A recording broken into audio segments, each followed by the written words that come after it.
Smart शाळा presents.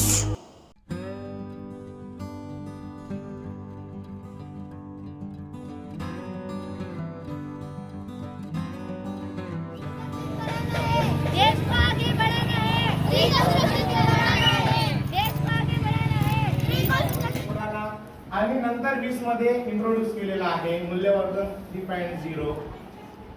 Shantilal Mukta foundation यांच्या वतीने महाराष्ट्र सरकारच्या संयोजनाने की विद्यार्थी आता शिकत आहे, नीट सारख्या मोठ्या मोठ्या परीक्षाही क्रॅक करत आहे, परंतु त्यांच्यामध्ये मूल्य मात्र शून्य आहे. याचं कारण काय? बऱ्याच ठिकाणी दिसतात आपल्याला की हे मूल्य आपण जोपासू शकत नाही आहोत. इथे कुठेतरी गुरुजींनाही कारणीभूत धरलं आहे. म्हणजे काय की गुरुजीने जर बालपणापासून मूल्य रुजवण्याचं काम विद्यार्थ्यात केलं आणि त्याला पोषक वातावरण मिळालं तर ते मूल्य वर्धन होत राहील, संगोपन होत राहील. म्हणूनच ही मूल्यवर्धनाची महत्त्वपूर्ण तासिका इथे आपण शिक्षण परिषदेमध्ये घेतात. बिलकुल 10 ते 12 मिनिटांमध्ये आपली तासिका बनणार आहे. तर डीपीपीची आठवण अशासाठीच केली होती की आपण खूप ऍक्टिव्हली करते है ना, काहीतरी ऍक्टिव्हली करूया म्हणजे झोप गीत थोडेसे मला की वासा येतात, थोडं फ्रेश होऊन जाऊ. चला आपण सगळेजण उभे होऊया आणि उभे होऊया आणि काही विशेष नाही, आपल्या सगळ्यांच्या परिचित असलेलं कुठलंही एक गाणं काढूया, कुठलंही एक गाणं. चला झुक झुक झुक झुक अगेन गाडी काढूया. ठीक आहे, 4 जोडी घेऊन जास्त वेळ घालवायचा नाही बिलकुल. चला झुक झुक झुक झुक अगेन गाडी म्हणूया. झुक झुक झुक झुक अगेन गाडी, धुरांच्या रेषा हवेत काढी, धुरांच्या रेषा हवेत काढी, धुरांच्या रेषा हवेत काढी, धुरांच्या रेषा हवेत काढी. पळती झाडे पाहूया, पळती झाडे पाहूया, पळती झाडे पाहूया, पळती झाडे पाहूया. मामाच्या गावाला जाऊया, मामाच्या गावाला जाऊया.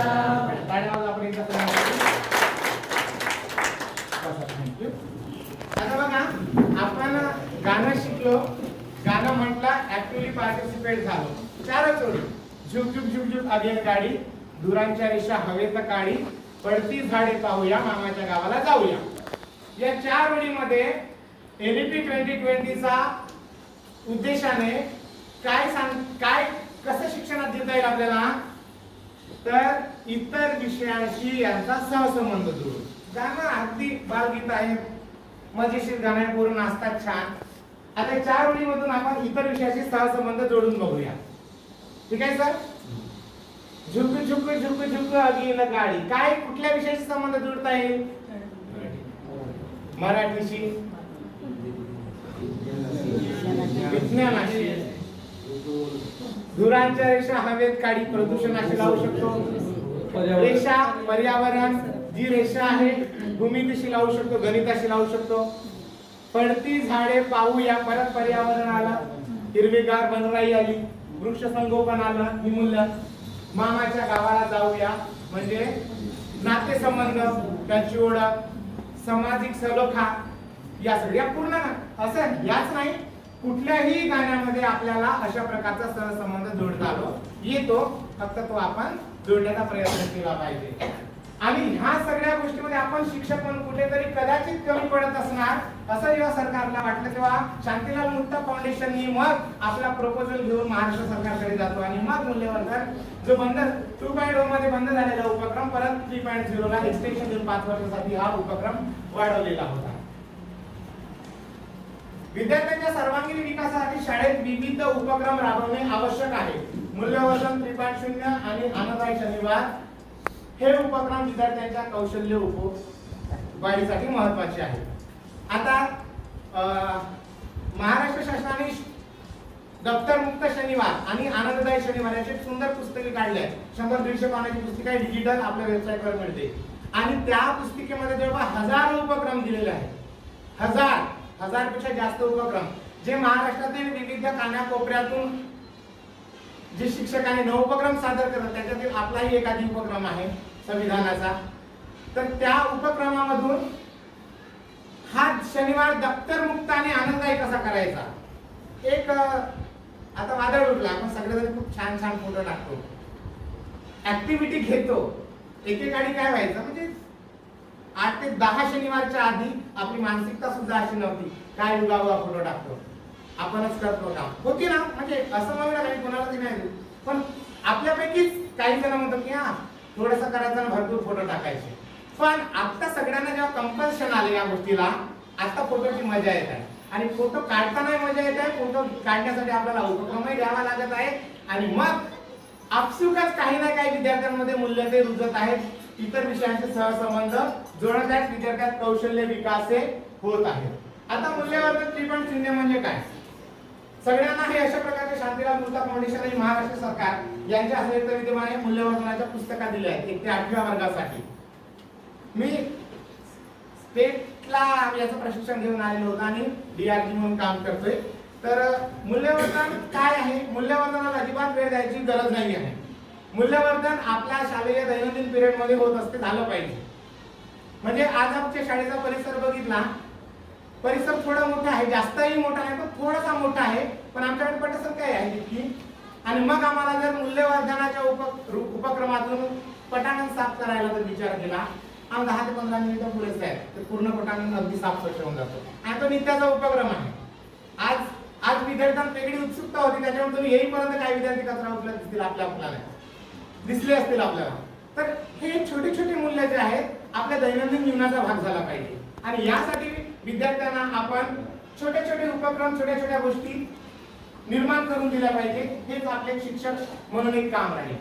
मी काय म्हटलं सुरुवातीलाच की आपल्या एबीपी मध्ये सगळ्यात मोठा गाभ आहे. तुम्ही काही शिकवा, गणित भलेही शिकवा, मराठी भलेही शिकवा, पण त्या विषयाचा इतर विषयाची जर आपण सहसंबंध जोडला तर जे FLNचं जे उद्दिष्ट आहे भारत सरकारने ठरवून दिलेलं, ते पूर्ण होण्यास नक्कीच परिपूर्ण होईल, म्हणजे मदत होईल. आणि म्हणून भाषा, गणित आणि जीवन कौशल्याचा विकास या मूल्यवर्धनामधून आपल्याला करता येईल. उद्दिष्ट काय आहे? त्या पुस्तकाच्या प्रत्येक पानावर उद्दिष्ट दिलेलं आहे, प्रत्येक उपक्रमाचा सुद्धा उद्दिष्ट दिलेलं आहे. तर ओव्हरऑल आपण जी मूल्यवर्धन तासिका राबवतो त्याचा उद्दिष्ट काय की विद्यार्थ्यांना मूलभूत शैक्षणिक क्षमता वाढवणे. आपला अल्टिमेट गोल काय असला पाहिजे की आपण काहीही घेऊ द्या, कुठलाही उपक्रम घेऊ द्या, कुठलाही तासिका घेऊ द्या, खेळ घेऊ द्या, क्षेत्रभेट घेऊ द्या, पण आपला मूलभूत उद्देश काय असला पाहिजे की विद्यार्थ्यांच्या शैक्षणिक क्षमतांची वाढ झाली पाहिजे. नंतर ते म्हणण्यासाठी कशाला वाचन, लेखन आणि गणितातील कौशल्य विकास झाला पाहिजे. जे मी सांगितलं तुम्हाला की एकामेकाच्या विषयाचे सहसंबंध विद्यार्थ्यांचा आत्मविश्वास वाढला पाहिजे. आमच्या शाळेमध्ये आल्यावर तुम्ही निरीक्षण केले असाल तर बऱ्याच गोष्टी दिसतात. इकडे तुमच्या सगळ्यांच्या शाळेत आहे, आम्ही फक्त त्याला हायलाइट करून ठेवलं की विद्यार्थ्याला सहज मिळता यावं. जे रिकामे डेस्क होते इकडे तिकडे मांडून ठेवले, पोरं बसतात, काहीतरी चर्चा करतात. जिकडे तिकडे बॅनर सगळ्यांच्या शाळेत भरपूर आहे, पण त्या बॅनरला जाणण्याची विद्यार्थ्यांना संधी उपलब्ध करून दिलं पाहिजे. आणि असे छोटे छोटे उपक्रम आपण जर करून दिलं तर विद्यार्थ्यांचा भाषा, गणितासोबत इतर कौशल्याचा विकास होईल. त्या बाजूच्या रूम मध्ये आपल्याला दिसते की संगीत साहित्य तिथं ठेवलेलं असतात. आवडीने पोरं एका तासामध्ये येतात, कधीतरी आपण काहीतरी शिकूया बोलतात. भाषण कौशल्य कसं विकसित झालं पाहिजे, भाषण कौशल्यासाठी तिथं मूलभूत 5-7 स्टेप सांगितलेले आहेत. त्याच्यापेक्षा वेगळ्या स्टेप आपण फॉलो करू शकतो. मुलगा शिकणे महत्वाचं आहे.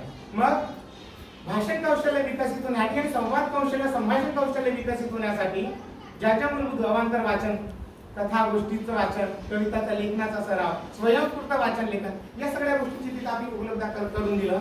आणि मग हे कुठे मूल्यवर्धन होते आणि मग विद्यार्थ्यांचा सर्वांगीण विकास व्हायला आपल्याला मदत होते. कारण आत्मविश्वास ही एक अशी गोष्ट आहे की पैशाने विकतही घेता येत नाही. त्याच्यासाठी मात्र आपल्याला मेहनतच करावी लागते आणि प्रॅक्टिस आणि प्रॅक्टिसच करावी लागते. मूल्यवर्धन 3.0 अंतर्गत उपक्रम काय की जास्तीत जास्त वाचनाचा सराव. महावाचन चळवळ मागच्या 2 वर्षापासून आपण राबवित आहोत आणि सांगायला आवडेल की महावाचनामध्ये सगळे तालुके खूप छान काम करतात. आपला तालुका जरासा मागे होता, पण मागच्या वर्षी ना आमच्या शाळेने उपक्रम राबवला महावाचनाचा आणि पूर्ण जिल्ह्यामध्ये कहर केला की 12च्या 12 महावाचनाचे अवॉर्ड आपल्या शाळेला मिळालेले होते. म्हणजे काय, आपण जर ठरवलं ना तर मुलं वाचू शकतात, मुलं स्वयंस्फूर्तीने वाचू शकतात, वाचलेलं दुसऱ्याला सांगू शकतात आणि दुसऱ्याला वाचलेलं सांगता येणे याच्यामध्ये किती साऱ्या कौशल्याचा विकास होतो. आपण म्हणतो ना आपल्याकडे जे स्मार्ट डिव्हाइस आहे मोबाईलचं, हा सुपर कॉम्प्युटर झालाय आता. या सुपर कॉम्प्युटरचा वापर करून आपल्या विद्यार्थ्यांना काय करता येते ते जर आम्ही लोकांना दाखवू शकतो. डेफिनेटली परफेक्ट नसेल ना, जाऊ द्या ना, मुलगा किमान प्रयत्न तर करतोय ना. आणि यामध्ये आता आपल्या तालुक्याचा एक धक्का वाढतोय. विनोबामध्ये आपण सगळ्यांचे ऍक्टिव्हिटीज व्हिडिओ टाकत आहोत आणि टाकले पाहिजे, आणि टाकत नसतील तरी नक्की टाकलं पाहिजे. माझ्या शाळेत एक स्मार्ट शाळा म्हणून स्पेशल आम्ही युट्यूबचे चॅनल केले, त्या स्मार्ट शाळेतून आम्ही ते टाकत असतो. पण तेच व्हिडिओ विनोबाला सुद्धा अपलोड करतो. म्हणजे काय होते, डबल फायदा. युट्यूबचा प्रसार जास्त होतो कारण सगळ्यांना ओपन टू ऑल सोर्स असल्यामुळे अख्ख्या देशाच्या बाहेरही आपले व्हिडिओ पाहायला जातात. नवीन स्किल काही घेता येतात आणि काही देता पण येतात. आणि विनोबामध्ये आपल्या जिल्ह्यातील ज्या लोकांना एक्सेस आहे किंवा विनोबाला ज्या लोकांचा एक्सेस आहे त्यांना माहित होतात की आपल्या शाळेतील उपक्रम काय आहे. आणि दुसरी गोष्ट, त्याच्यातून अवॉर्ड जे मिळतात तो एक वेगळा आनंद. म्हणजे आताच्या घडीला इतके अवॉर्ड मिळाले तर आमच्या सगळ्या विद्यार्थ्यांना अवॉर्ड वाटून आम्हाला पुरलेले आहे. तर अशा प्रकारचे डबल गेम आपल्याला करता येतील. वाचन सराव, गणितीय क्रिया, गटकार्य, कौशल्य आधारित शिक्षण. डेफिनेटली गटकार्य सगळ्यांनी अतिशय चांगल्या रीतीने आपण वापरतात. फुलोरापासून आपल्याला याची सवय लागलेली होती. Peer learning and pair learning हे जो कॉन्सेप्ट होता आपण मागच्या 2-3 मोठ्या ट्रेनिंग क्षमता डिस्ट्रिक्ट पासून आणि नवीन अभ्यासक्रम पहिलीचा या सगळ्या गोष्टींमध्ये बघितलं. पीअर आणि पेअर मध्ये जर आपण विद्यार्थ्याला डिवाइड करून दिलं, एक सारखे पेअर आणि विजातीय पेअर अशा 2 गटामध्ये जर आपण विद्यार्थ्याला आडीपाडीने विभागलं तर एकमेकाच्या ज्ञानाचा नक्कीच आपल्याला वापर करता येणार आहे. आणि विद्यार्थ्याला करावाची आपली स्वतःची मेहनत मात्र कमी होणार आहे.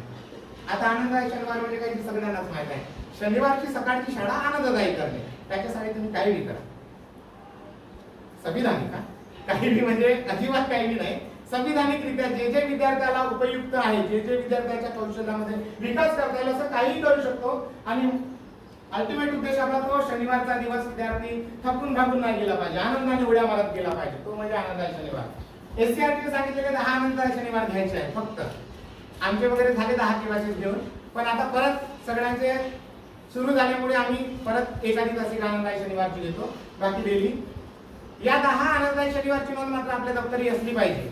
उद्याच्या दिवशी कुणी आले तर विचारते आनंदाच्या शनिवारचं काय झालं. फोटो आहेत पण एखादी छोटासा अहवाल जर 4 ओळीचा लिहून ठेवला आपल्यासाठी चांगलं राहील. पुढच्या वर्षीसाठी ते उपक्रम राबवायला आणि चांगल्या रीतीने राबवायला तो दस्तऐवज महत्वाचा आहे. आणि सुंदर शाळेसारख्या उपक्रमामध्ये सुद्धा याचा उल्लेख प्रामुख्याने केलेला आहे. या एससीआरटीच्या विविध उपक्रमामध्ये मी काय सांगतो की एससीआरटीची आनंदाची शनिवारची पुस्तिका आहे, ऍप वरून डाउनलोड करू शकतो आपण आणि तिथून मग आपण विविध उपक्रम देऊ शकतो. जनरली या 4-5 गोष्टींमध्ये आनंदाची शनिवार विभागलेला आहे. म्हणजे भरपूर आहेत उपक्रम, 1000, पण त्या 1000 उपक्रमामध्ये मी फक्त या एवढ्या 4-5 याच्यामध्ये डिवाइड करून दिलं.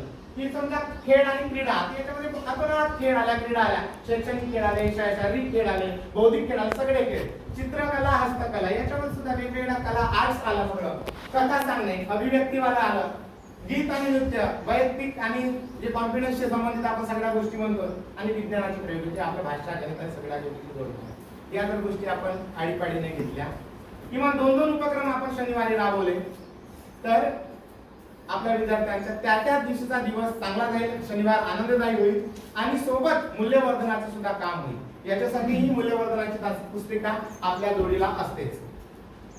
एकंदरीत ते सगळं करत असताना विद्यार्थ्यांना डेफिनेटली फायदा होणार, विद्यार्थी आनंदित राहणार, विद्यार्थ्यांची उपस्थिती वाढणार. मेन म्हणजे की आज मला नक्कीच खेळायला मिळणार आहे. म्हणजे माझ्याकडचा एक विद्यार्थी वर्ग 2रीलाच आहे माझ्या, तो अजिबात शाळेत येत नाही पण शनिवारी येतो कधी बोलतोय, कारण रेग्युलर येत नाही.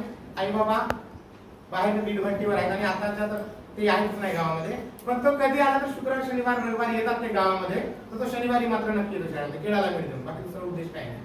तर अशा विद्यार्थ्याला सुद्धा आपण शाळेची गोडी लावू शकतो आणि मग हे विद्यार्थ्यांचे फायदे होतात की सर्जनशीलता, काहीतरी नवीन करावं वाटतं, काहीतरी प्रयोगाच्या गोष्टी असतील, काहीतरी हस्तकौशल्य असेल, त्यास आपली नवीन निर्माण करण्याची क्षमता या गोष्टीतून वाढणार. विद्यार्थ्यांचा डेफिनेटली आत्मविश्वास वाढतो.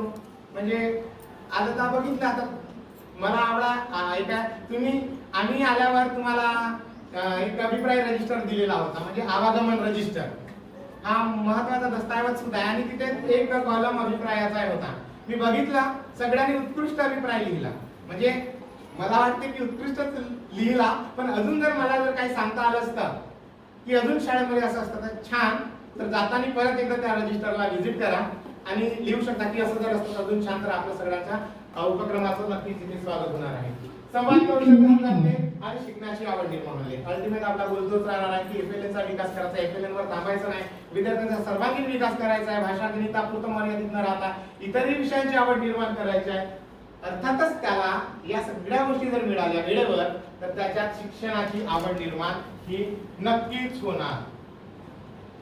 आणि म्हणून याच्यासाठी शिक्षकाची भूमिका सुद्धा फार महत्त्वाची आहे. विद्यार्थ्यांना प्रेरित करण्यासाठी आपल्याला थोडासा जोश भरा राहायला पाहिजे. नाहीतर आपण जर थोडं नर्वस राहिलो तर विद्यार्थी सुद्धा आपल्या त्या दिवशी नर्वसच राहणार. बऱ्याच लोकांना अनुभव आहे, माझ्यापेक्षा श्रेष्ठ शिक्षक आहेत तिथे बसलेले, परंतु कधी कधी आपण आपल्या विविध समस्या घेऊन शाळेमध्ये येतो आणि तसेच मोडत राहतो. पण त्या समस्या जर आपण तिथेच टाकल्या आणि विद्यार्थ्यात रममान झालो तर कदाचित आपल्याला असलेल्या समस्या सुद्धा शाळेच्या विद्यार्थ्यांच्या माध्यमातून सुटू शकतात. आपण हॅपी राहू शकतो. नवीन उपक्रम राबवणे, सहभागी शिक्षण पद्धती वापरणे. ही सहभागी शिक्षण पद्धती अशासाठी आहे की वेगवेगळे विद्यार्थ्यांचे गट करून एकमेक ज्यांना जे येते ज्यांना जे येत नाही अशा विद्यार्थ्यांचे गट करून वेगवेगळ्या वयातील वेगवेगळ्या वर्गातील विद्यार्थ्यांना एकत्र करून सहभागी शिक्षण पद्धतीद्वारे आपण मूल्यवर्धनाचे शिक्षण देऊ शकतो. अर्थात मूल्यवर्धनाचे शिक्षण जर दिलं तर आपण मूल्यवर्धनाच्या शिक्षणातूनच इतर विषयाची आवड नक्की निर्माण करू शकतो.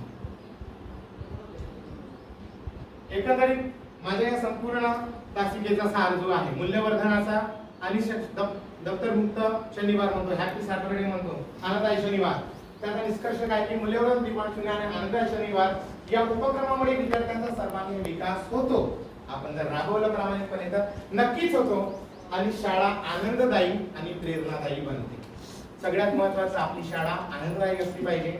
जे मोठ्या मोठ्या कॉर्पोरेट स्कूल्स आहेत त्यांनी सगळ्यात पहिल्यांदा त्याच्यावर काम करतात की भव्य इमारत, भव्य सुशोभन, त्याच्यावर अतोनात पैसा खर्च करतात आणि मग आपल्याला आकृष्ट करतात. त्या आपल्या विद्यार्थ्यांना पालकांना आकृष्ट करतात. तर आपल्याकडे जरी निधी कमी असला तर ज्या माध्यमातून होऊ शकते आपण प्रयत्न केला तर प्रयत्नाला यश नक्कीच मिळते, निधी नक्की मिळेल. आपण फक्त प्रयत्नित राहायला पाहिजे आणि शेवटी आपली शाळा आनंददायी होईल आणि इतरांसाठी प्रेरणादायी बनेल. की त्याला भूषण भावना विचारली, भाऊ म्हणते एवढे पैसे कुठून आणलात का म्हणते. बघा भूषण भाऊ म्हणजे पैसे कुठूनच आणलेले नाही, फक्त प्रयत्न जर केला तर पैसा सगळं आपोआप मिळते. कारण अजूनही आम्हाला कुठलंच बक्षीस भेटलं नाही. हे सगळं केलेलं आहे ते आमच्या गुरुजीच्या फार प्रचंड इच्छाशक्तीमुळे सगळं झालं आणि गावकऱ्यांच्या आणि सहकार्यामुळे झालेलं आहे.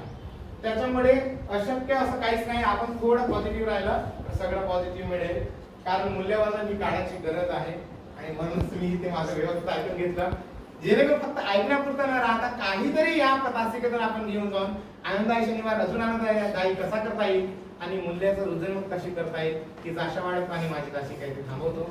Thank you very much.